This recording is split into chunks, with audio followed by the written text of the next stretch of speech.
What's up, guys? We're up here in Michigan right now hunting some public land, and it's early October.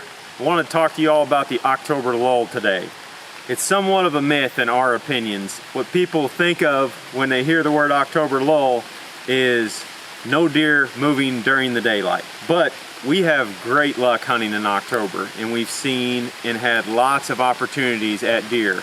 And we found success hunting the October lull while focusing on bedding areas. And I'm talking about areas back in the cover, away from access points, potentially spots where there's very little human scent. And we're finding spots like this on public land, and we've hunted a lot of different states during October, and overwhelmingly we've noticed very little hunting pressure in early to mid-October. In part because a lot of folks think of the October lull and think of it as a time when you can't be successful in the woods, but we just have not found that to be the case. Scouting is the #1 key here though.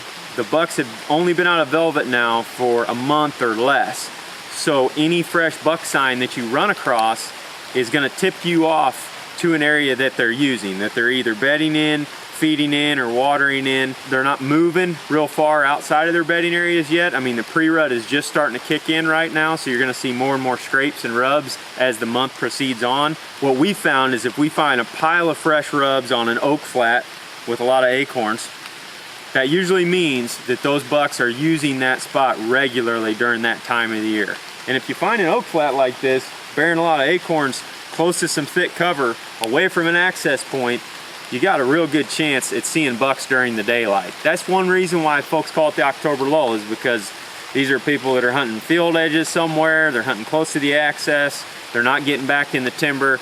You see a lot of bucks in velvet during the summer, and then when that velvet sheds, they all disappear, quote unquote. When in reality, all they're doing is moving back further into security cover, and they're feeding on natural browse in the timber or acorns. They love these things. So get out and do some scouting. Don't miss out on October. The weather's awesome right now. There's very few people in the woods. It's honestly our favorite month to bow hunt deer. Get out there and have a good time.